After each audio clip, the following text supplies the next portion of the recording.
현대소설 5 허생의 처 허생전 보도록 하겠습니다. 여기 가가 허생의 처고요. 나는 허생전인데 나 허생전은 굉장히 작은 분량으로만 제시되고 있어요. 그리고 허생의 처가 좀 더 중심 작품으로 나타나고 있습니다. 사실 허생의 처는 단독 출제가 될 가능성이 별로 없어요. 왜냐하면 문학성이 막 두드러지려면 그 작품만 가지고 있는 독특한 개성이 있어야 되거든. 근데 허생의 처 같은 경우는 허생전을 어떻게 한 거예요? 모티브로 삼아서 패러디해서 가부장제를 비판하고 그리고 여성의 권위 신장 같은 걸 보여주고 있는 작품이다 보니까 허생전과 세트로 나오지 않고는 혼자 출제되기는 조금 힘든 작품이에요. 그러다 보니까 항상 이런 패턴으로 나오고 아니면 허생전이 중심으로 나오고 허생의 처가 보기로 나온다든가 이런 패턴으로 나올 수밖에 없습니다. 단독 출제가 가능한 거는 허생의 처가 아니라 오히려 뭐야? 허생전이 단독 출제가 가능해요. 근데 지금 여기서는 우리가 현대소설하는 거니까 허생의 처 중심으로 보게 되고 허생전은 사실 어느 부분에 따라서 발췌되는 부분이 굉장히 다양하게 나타날 수가 있거든. 지금 여기 발췌된 것처럼 양반으로서 가장으로서의 무능력한 모습이라든가 이런 부분을 발췌할 수도 있고 근데 실제로 허생전이 가장 많이 발췌되는 부분은 어딜까?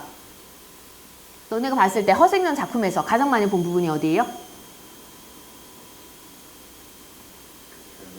결말 부분이 가장 많이 나와요. 이완대장이 허생을 찾아가서 나라를 구할 방도를 물어보니까 허생이 몇 가지 방도를 제시해주죠. 하지만 이완대장 계속 어떻게 안 된다 안 된다 안 된다 하면서 그 당시 조선의 사회상을 그대로 보여주고 있고 제시하고 있거든요. 그 부분이 가장 많이 발췌가 되고 있고 그 밖에 발췌가 된다 그러면 허생이 변씨에게 돈을 빌려서 막 그 매점매석 같은 거 하고 해서 돈을 많이 불린 다음에 섬으로 가는 부분이 있죠. 그 부분도 좀 많이 발췌가 되기는 하는데 역시 가장 많이 발췌되는 부분은 이완대장과의 대화 부분이에요. 허생전 같은 경우는 여기서는 허생의 처랑 연결돼서 출제가 되기는 했는데 허생전은 시나리오나 그게 아니면 희곡이랑도 같이 연결돼서 되게 많이 출제가 돼요. 허생 같은 경우에는 드라마인가 영화로 만들어진 적이 있거든요. 그래서 시나리오랑도 연결되고 합니다. 그럴 경우에는 어차피 내용이 쉽잖아. 내용이 쉬우니까 우리는 뭐 위주로 봐줘야 돼? 어떤 차이점이 있는지 위주로만 봐주시면 돼요. 허생전 이야기 모르는 사람은 없으니까. 여기 우선 허생의 처 등장인물 누구 나옵니까? 허생의 처가 나와요? 나라고 나오죠. 그리고 누구 나옵니까? 허생, 남편, 허생 나오고 있죠. 두 사람만 제대로 찾아주시면 됩니다. 시점은 어때요? 1인칭 주인공 시점. 내가 겪은 이야기를 그대로 제시하고 있습니다. 그래서 주인공이 허생의 처로 나오고 있어요. 허생전에서 주인공은 누군데? 허생이죠. 그거에 비해서 현대소설로 각색되면서는 누가? 아내가 주인공으로 바뀌고 있습니다. 그러면 갈등관계는 어떻게 나타나요? 허생과 나의 갈등관계가 나타나게 되는데 갈등 원인은 뭐야?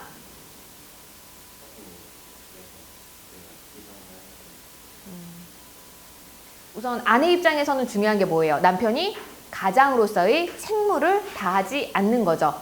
그래서 나와 남편, 나와 허생의 갈등 원인은 가장으로서의 책임이에요. 가장으로서의 역할. 그걸 사이에 두고 갈등을 하고 있고 나 작품 있잖아. 박지원 허생전에서도 발췌 부분에서는 허생과 허생의 처의 갈등이고 갈등 원인은 똑같습니다. 똑같은데 가 작품과 나 작품에 뭐가 달라요? 결말이 달라요. 가 작품에서는 누가 결별을 결심해? 나가 결별을 결심을 하죠. 허생의 처가 주도권을 가지고 허생의 처가 자신의 삶을 결정을 짓고 있거든요. 그런데 나에서는 어때요? 싸우다가 그냥 누가 나가? 남편이 나가는 걸로 끝이 나요. 처는 아무런 주체적인 역할을 하지 못하고 있습니다. 현실에 불만을 가지고 있어도 그 불만을 남편한테 얘기하는 걸로만 끝이 나고 있거든요. 그러다 보니까 여성 인물의 성격이 완전히 다르게 나타난다는 것이 특징이에요. 그걸 통해서 가부장제에 대한 비판을 드러내고자 하는 거겠지. 주제는 가 같은 경우에는 가부장적 사고에 대한 비판, 여성의 주체적 삶, 이 정도 찾아주시면 되고요. 박지원 허생전 요기 발췌 부분만 가지면 어때요? 양반의 무능에 대한 비판. 양반의 무능에 대한 비판. 이 요기 발췌 부분만 가지고는 그렇게 찾아주셔야 돼요.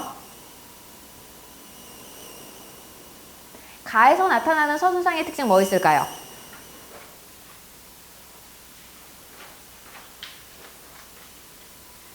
가에서 나타나는 서술상의 특징?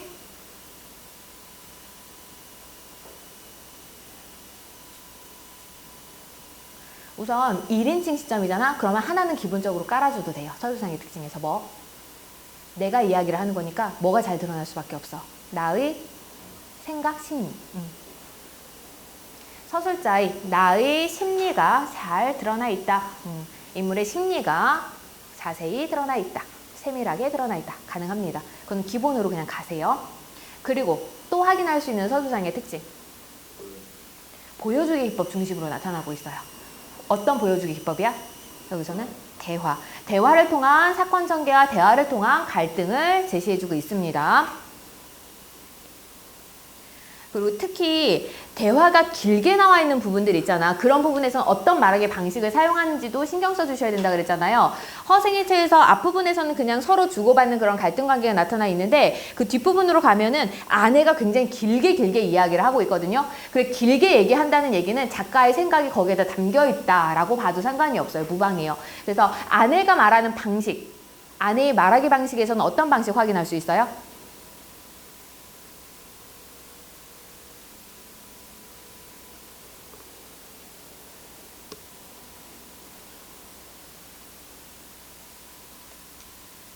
나가 말하는 방식, 어떤 방식 확인할 수 있습니까?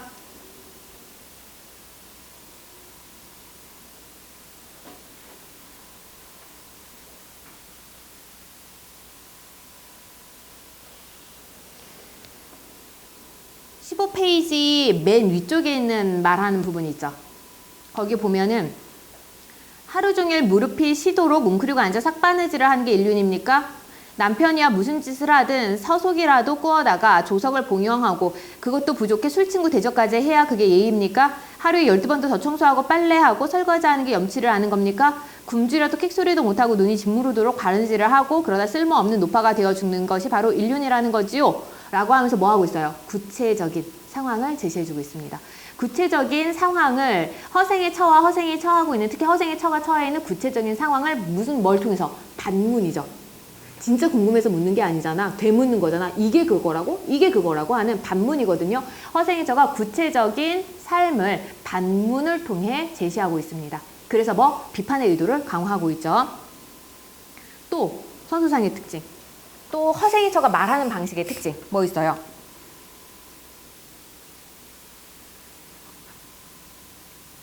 맨 마지막 단락에서. 비유적 표현을 사용하고 있어요. 비유적 표현을 통해서 자신의 생각을 제시해주고 있습니다. A에서 나타내고자 하는 뜻은 뭐예요? 이거 문제랑 관련 있죠? 몇 번 문제? 3번 문제랑 관련 있습니다. A에 대한 설명으로 가장 적절한 거 몇 번입니까? 2번이죠. 남편과 아내의 이상과 현실에 대한 가치관 차이를 비유적으로 표현한 것이다. 남편은 어때? 붕세야. 그래서 뭘 추구해? 이상을 추구해. 하지만 나는 어떠하다? 참새이기 때문에 뭐가 중요하다?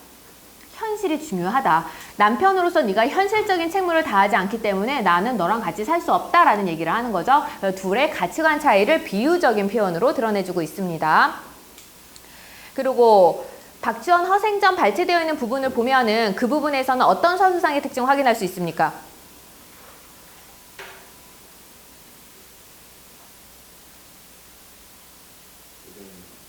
네, 배경 묘사되어 있어요. 뭐 오래된 은행나무가 서 있고 그 은행나무를 향하여 살인문이 열리고 두억한 초가는 비바람을 막지 못할 정도고 라고 하면서 허생이 살고 있는 공간, 그 배경 묘사가 나타나 있습니다. 또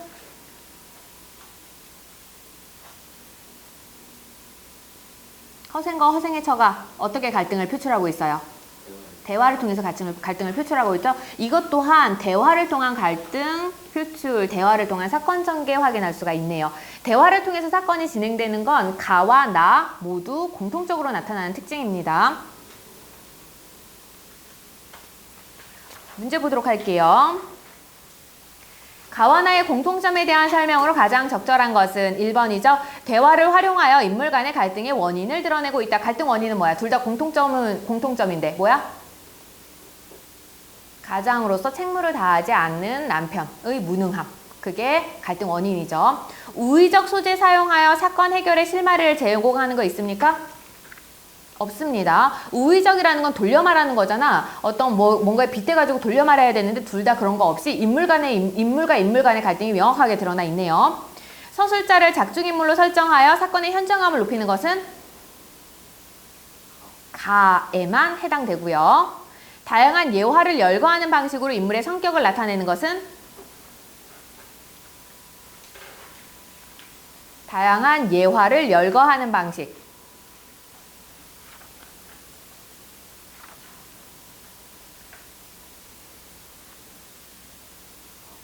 가에서 다양한 예화를 열거하는 게 어디 있어요?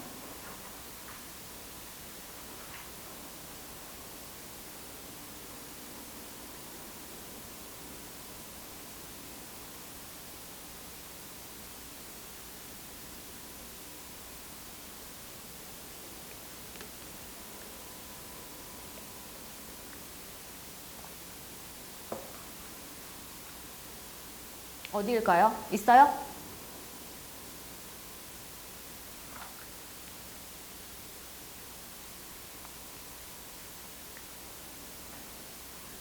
윤서야, 다양한 예화를 열거하는 방식 있어요?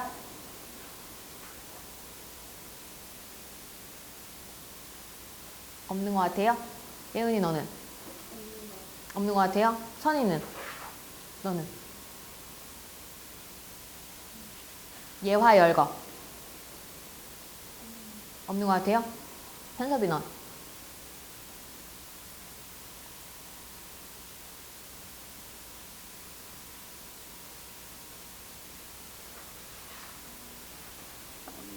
없는 것 같아요?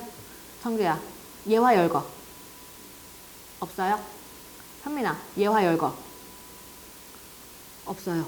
우선 서술되는 부분에서 다양한 예화라는 건 예시가 될 수 있는 그런 이야기들이거든. 사건들인데 다양한 그 사건들이 열거되고 있는 부분을 확인할 수가 없고요. 그걸 통해서 인물의 성격을 나타내고 있는 것도 아니에요. 열거가 있는 부분이 한 부분 있어요. 근데 그거는 서술되는 부분이 아니라 뭐야? 인물의 말하기 속에 들어가 있었지. 아까 뭐 반문 계속 이게 뭡니까? 이게 뭐라는 거예요? 이게 뭐라는 거예요? 이게 뭐라는 거예요? 이런 부분에서 열거법이 사용되고는 있지만 그걸 통해서 인물의 성격을 드러내는 것이 아니라 현실을 드러내주고 있습니다. 그리고 서술 부분이 아니라 말하는 부분이고요. 공간적 배경에 대한 묘사를 통해 시대적 상황을 상징적으로 보여주겠다. 공간적 배경에 대한 묘사 있어요? 어디에? 나에만 나타나 있어요. 나의 허생이 사는 그 집의 모습이 공간적 배경이 묘사가 되고 있는데 그게 시대적 상황을 상징하는 것은 또 아니죠. 네. 그리고 가에서는 공간적 배경 묘사가 아예 없고요. 2번, 기억 미음에 대한 예로 적절하지 않은 것은 기억이 사람들은 남편은 뛰어난 인재라고 했다. 능히 천하를 경영할 재주가 있다고 칭찬하는 이도 있었다. 허생에 대한 긍정적인 평가를 아내가 알고 있다는 거. 사람들이 그러하다고 했다라고. 근데 니은에서는 그 뛰어난 인재라는 말은 분명 이 세상에서 쓸모없는 존재라는 뜻이리라 하면서 사람들은 뛰어난 인재라고 하지만 내가 보기에는 어떠하다. 쓸모없는 존재다라고 하면서 타인과는 상반된 시각에서 허생을 바라보는 것도 가능하겠습니다. 어머니는 죽어 잠시 세간의 칭송을 받았는지 모르나 서모는 욕을 먹으면서까지 살아남아 자식들을 키우고 집안을 돌보았다. 아내는 어머니와 서모에 대한 허생의 판단에 회의적인 입장을 취하고 있다. 답은 3번이죠. 3번이 틀린 이유가 뭐 때문이야? 허생의 판단이 아니라 누구야? 사람들의 판단이에요. 사람들은 어머니가 죽어서 세간의 칭송을 받았는지 모르지만 서모는 욕을 얻으면서도 그렇게 자식들을 키워냈다라고 하면 사람들의 판단을 제시하고 있을 뿐입니다. 허생이 어머니와 서모에 대해서 어떻게 생각하는지는 나와 있지 않아요. 리을. 이번에 떠나면 다시는 이 집에 돌아오지 않을지도 몰랐으나 구구하게 변명하고 싶지 않았다. 아내는 허생과의 관계를 유지할 것인지에 대해 생각을 마음속에 숨기고 있다. 왜? 구구하게 변명하고 싶지 않다라고 이야기를 하고 있죠. 구체적으로 얘기를 안 해줍니다. 미음. 당신이 그 약속을 저버리고 저를 돌보지 않으니 제가 약속을 지켜야 할 상대는 어디 있는 겁니까? 아내는 허생의 태도에 대한 문제점을 이유로 들어 지적하고 있다. 그 다음 3번 했으니까 4번으로 갑니다. 나는 가의 원작 소설이다. 보기에 되받아쓰기 관점에서 가와 나를 비교한 것으로 적절하지 않은 것. 몇 번입니까? 왜 5번이 적절하지 않아요? 시대적 배경이 바뀌지 않았어요. 가와 나 시대적 배경은 동일하게 제시되고 있고 다만 뭐가 바뀌었습니까? 서술자가 바뀌었어요. 서술자가 바뀌면서 뭐도 바뀌어요? 주인공도 바뀌었죠. 허생에서 허생의 저로 주인공으로 바뀌고 그리고 인물의 성격이 바뀌었습니다. 인물의 성격이 바뀌면서 뭐가 같이 바뀌게 돼요? 주제의식이 바뀌게 되었죠. 그래서 바뀐 것들이 그렇게 있기는 하지만 시대적 배경이라든가 중심 사건이 바뀌지는 않고 있습니다.